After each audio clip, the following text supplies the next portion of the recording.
एक और क्वेश्चन है 20% का 20% equal to how many percent, यानी 20% का 20% बराबर कितना परसेंट होगा। अब इस क्वेश्चन को हम सॉल्व करते हैं। अब इसका परसेंटेज नहीं आंसर निकालना है आपको, तो यहाँ आ जाएगा 20 इंटू 20 ये कर दिए। जनरली हम परसेंटेज हटाते हैं तो बाय 100 करते हैं, लेकिन इसको यहाँ परसेंटेज में कन्वर्ट करना है, इसीलिए एक का ही आपको यहाँ बाय 100 करना है। कोई दिक्कत नहीं होनी चाहिए। और यहाँ 2000 और 1000 का आधा क्या होगा, तो कुछ बच्चे जो हैं शॉर्टली निकल जाएंगे। 2000 और 1000 3000 हो गया, और 3000 का आधा 1500 रुपया हो गया। तो ऐसा नहीं, यहाँ जो है बोडमास का प्रयोग हुआ है का, है ना। तो इस क्वेश्चन को अगर हम देखें तो ये क्वेश्चन सॉल्व होगा 2000 प्लस 1000 और का आधा। आधा का मतलब क्या हो गया 1/2, और ये यहाँ कैंसिल हो गया 500 टू या 1000। इस प्रकार से आपका आ जाएगा 2000 प्लस 500 इक्वल टू 2500। यहाँ एक क्वेश्चन है what is double of 2 to the power 10, यानी 2 के ऊपर घात 10 का दुगना क्या होगा। तो इस प्रकार के क्वेश्चन को सॉल्व करने के लिए आप ये नहीं कर सकते दुगना 2 to the 4 to the power 10, ऐसा नहीं होगा। यहाँ क्या होगा 2 इंटू 10 और इंटू 2 टू द पावर 1 लिखिए या नहीं लिखिए, कोई दिक्कत नहीं है। अब आपने पढ़ा है कि जब बेस दोनों सेम हो तो इसके पावर जुड़ जाते थे। इसका पावर 1 हो गया, तो इस प्रकार से इसका डबल क्या हो जाएगा 2 इंटू 10 और प्लस 1, और फाइनली इसका जो डबल आएगा 2 टू द पावर 11। क्वेश्चन में आप देख रहे हैं कि A ratio B equal to 2:3, B ratio C equal to 5:7। तो हमसे पूछा जा रहा है कि सी रेशियो ए का मान ज्ञात कीजिए। तो इस टाइप का जब क्वेश्चन आपका रहेगा तो इसका सॉल्व करने का तरीका है, जैसे है आप लिख लीजिए A ratio B equal to 2:3, और यहाँ आपका हो गया B ratio C equal to 5:7। अब यहाँ आपको मल्टीप्लाई कर देना है। क्या करना है मल्टीप्लाई जो आप करेंगे तो ये नंबर को करना है इस प्रकार से। यहाँ बी कैंसिल हो जाएगा, यहाँ बच जाएगा हमारा ये रेशियो सी, और यहाँ आ जाएगा 5 2 जा 10 रेशियो 3 7 जा 21। और हमें जो अभी फाइंड हुआ है वो हमारा है ये रेशियो सी, लेकिन हमसे पूछा गया है, क्या पूछा गया है सी रेशियो ये। सो सी रेशियो ये इक्वल टू, अब इसको भी उल्टा देंगे 21:10। इस क्वेश्चन में आप देख रहे हैं कि पूछ रहा है कि नीचे दी गई संख्या किस संख्या का वर्ग है। ये सारे जो है पूर्ण वर्ग संख्या है, परफेक्ट स्क्वायर जिसको आप बोलते हैं। अब इसमें से हम पता कैसे करेंगे किसका वर्ग है, तो इसमें एक खास पैटर्न चल रहा है। वो पैटर्न क्या है, तो यहाँ हम देखते हैं 1 2 3 4 5 के बाद फिर इधर डिक्रीज हो रहा है 4 3 2 1। सेम कंडीशन हर एक नंबर के ऊपर लागू हो रहा है। तो आपको समझाने के लिए सबसे पहले जो इसमें सबसे आसान क्वेश्चन है 121, इसको देखते हैं। तो यहाँ हम देख रहे हैं 1 से 2 तक ये इंक्रीज हुआ, यानी 2 डिजिट, यानी यहाँ 1 2, तो यहाँ 2 टाइम्स 1 आ जाएगा, यानी 11 का स्क्वायर हो गया ये। अब इसके बाद जो क्वेश्चन उसको देखते हैं, तो यहाँ हो गया हमारा 1 2 3, यानी 3 टाइम्स 1 का स्क्वायर हो जाएगा, 111 का स्क्वायर हो गया। इसी प्रकार से इस क्वेश्चन को देखते हैं, ये 1 से 9 तक कंटिन्यू है, यानी यहाँ 9 टाइम्स 1 आएगा, 1 1 1 1 1 1 1 1। काउंट कर लेते हैं इसको 1 2 3 4 5 6 7 8 9, ये इसका स्क्वायर हो गया। इसी प्रकार से लास्ट क्वेश्चन जो इसका है, अब इसका समझ ही गए होंगे। इस क्वेश्चन को आप खुद से इसका वैल्यू बताइए। एक क्वेश्चन और है, इसको भी आप सॉल्व कर लीजिए। देख रहे हैं √154 प्लस √154 प्लस 3, √154 प्लस 3, फिर √154। इस प्रकार से कंटिन्यू ये टर्म जो है इन्फिनिटी तक चलता चला जा रहा है। सेम क्वेश्चन यहाँ भी है, दोनों क्वेश्चन में डिफरेंस क्या है, एक जगह प्लस का प्रयोग हुआ है, दूसरी जगह माइनस का प्रयोग हुआ है।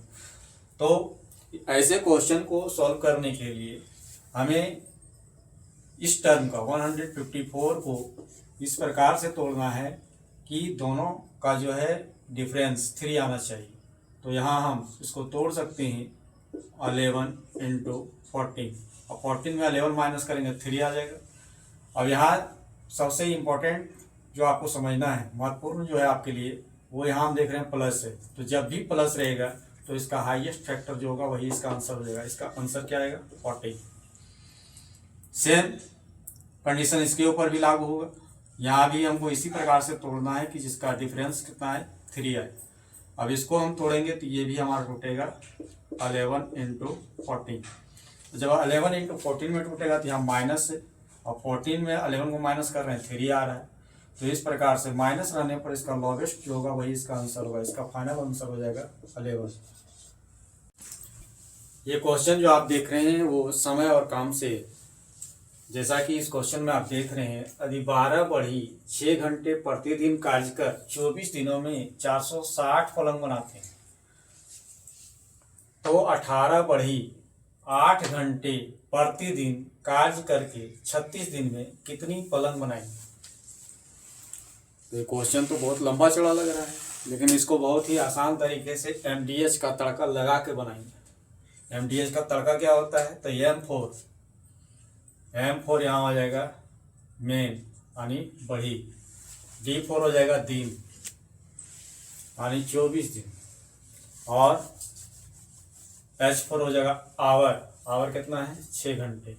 इसी प्रकार से ये फर्स्ट में जो आया है उसके लिए M1 D1 H1, और सेकेंड में फिर यहाँ है 18 बढ़ी, उसके लिए M2, टाइम यहाँ है तो H2 हो जाएगा 8 आवर, और यहाँ दिन है तो D2 में आपका आ जाएगा 36, और वर्क यहाँ आपको पता है तो वर्क आपका हो गया यहाँ 460। अब ये W2 में पता नहीं है, उसी को फाइंड करना है।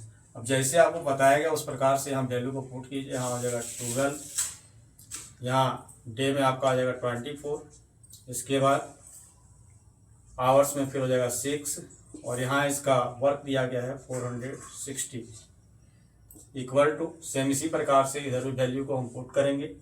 अब यहाँ हमारा M2 में 18 बढ़ी, D2 में यहाँ है डेज, तो यहाँ हो जाएगा 36, और इधर आपका हो जाएगा आवर में 8। ये हमें पता नहीं है, W2 पता नहीं है। W2 में क्या आएगा कि कितनी पलंग बनाएगा। अब इसको क्या करना है, पूरे का जो है बटा है, तो हम इसको नंबरेटर से नंबरेटर को कैंसिल कर देंगे, डिनोमिनेटर से डिनोमिनेटर को कैंसिल कर देंगे।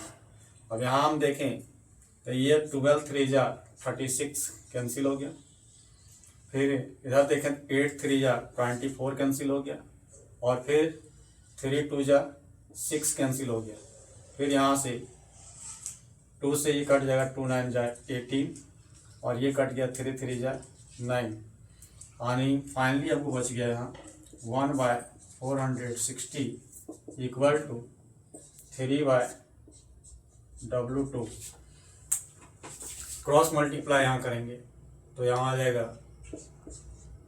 W2 इंटू 1 W2, और यहाँ आ जाएगा 3 into 460, so W2 equal to 6 3 जा 18 की 8 कैरी 1, 4 3 जा 12, और 1 13, यानी 1380 पलंग बनाएंगे।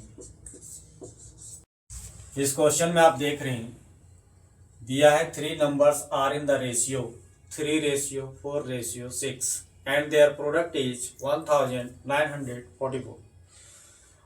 The largest of the numbers is, यानी अगर इसको हिंदी में समझा तो इस क्वेश्चन में कह रहा है कि 3 संख्याओं का औसत 3:4:6 है, और उन संख्याओं का गुणनफल हमें यहाँ दिया हुआ है 1944।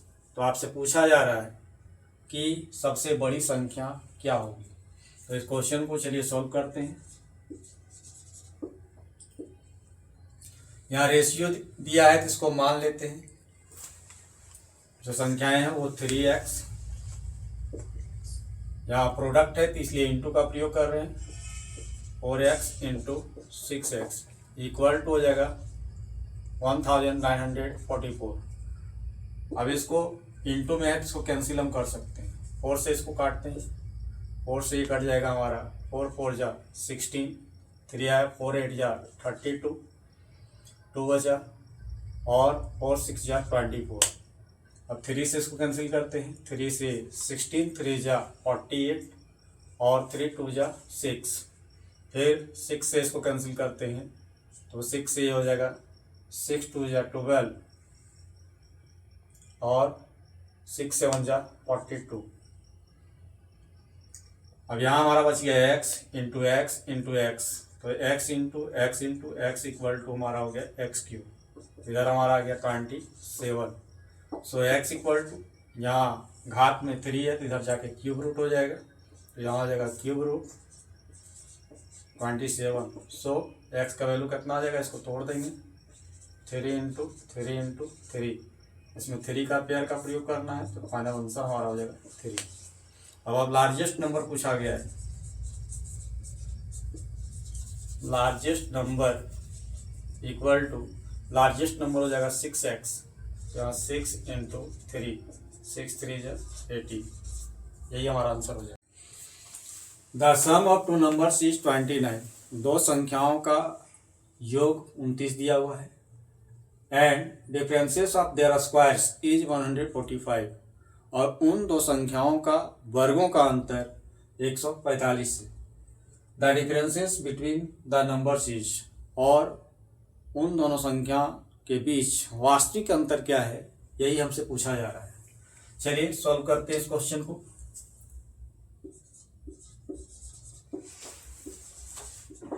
Let's the numbers are x and y according to the question. जैसा कि क्वेश्चन में कह रहा है कि दोनों संख्याओं का योग जो है वो 29 है, तो यहाँ आ जाएगा x plus y equal to 29। ये हमारा फर्स्ट इक्वेशन हो गया। अगेन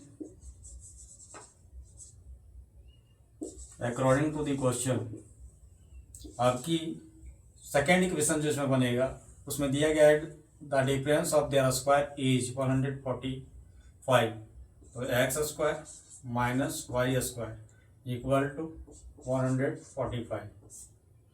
अभी इसको इक्वेशन नहीं बनाएंगे, यहाँ हम देख रहे हैं कि ये आ गया हमारा एक्स स्क्वायर वाई स्क्वायर के फॉर्मेट में, तो इसको हम तोड़ के लिख सकते हैं एक्स प्लस वाई और into x minus y equal to 145। अब ये कैसे हुआ, तो यहाँ आप समझ सकते हैं, ये square minus b square equal to ये प्लस बी और इंटू ये माइनस बी। अब फ्रॉम इक्वेशन 1 and 2,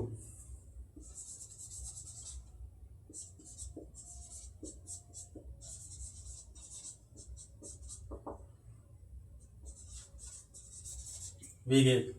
अब हमें करना क्या है कि सेकेंड इक्वेशन में फर्स्ट इक्वेशन से हमें डिवाइड कर देना है। सेकेंड इक्वेशन हमारा ये हो गया। अब सेकेंड इक्वेशन यहाँ हो गया x plus y into x minus y equal to 145, यहाँ बटा हो जाएगा,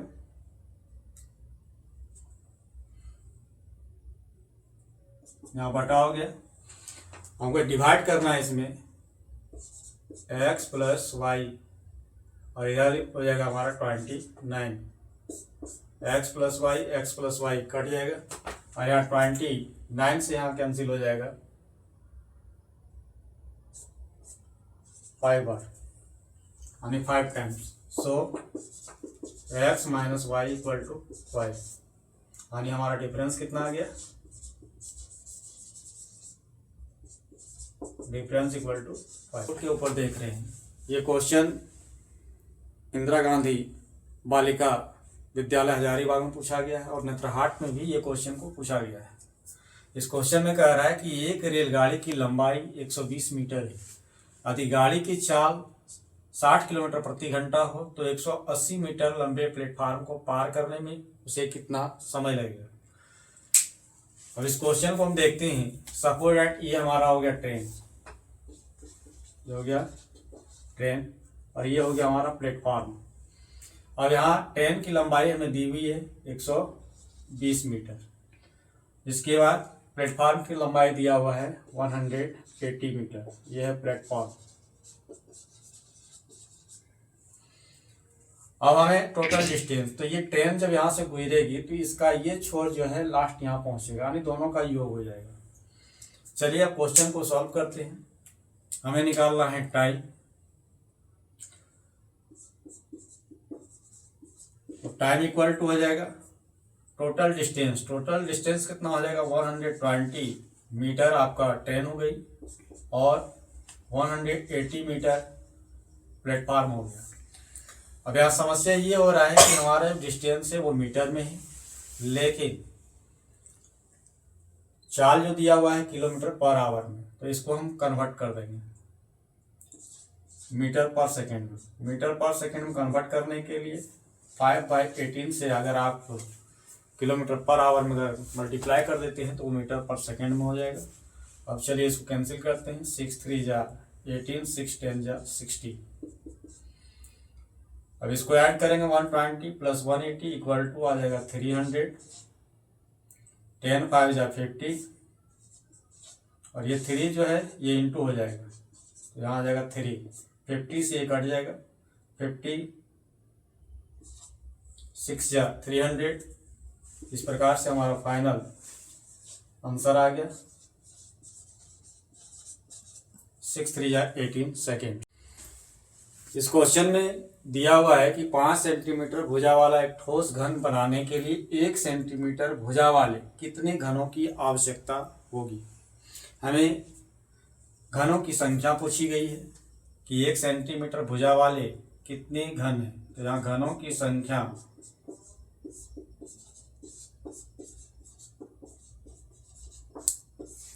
बराबर बड़े घन का आयतन, बड़े घन का आयतन बटा छोटे घन का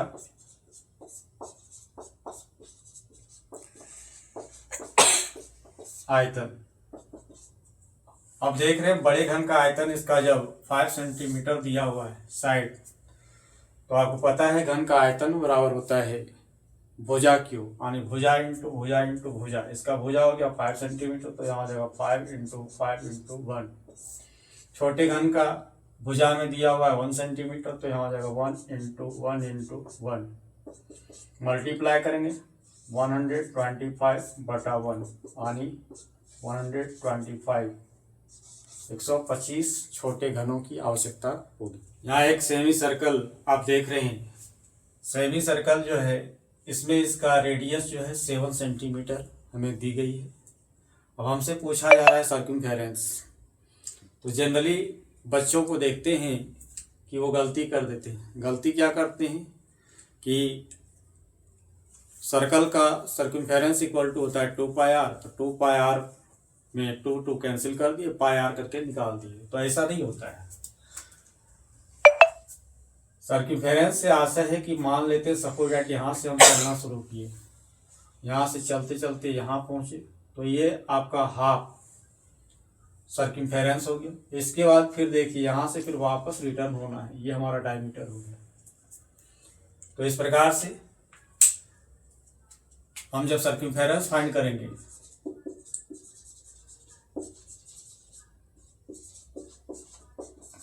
ऑफ द सर्कल,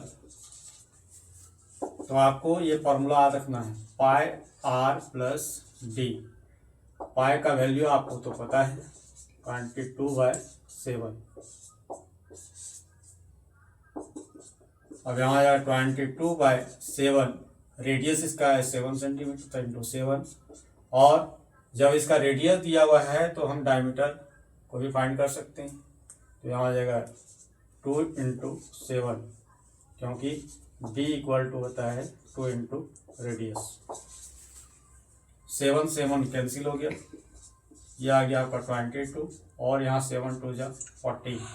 तो फाइनल हमारा आंसर आ गया 426 और 213 36 सेंटीमीटर। यानी इस सेमी सर्कल का जो है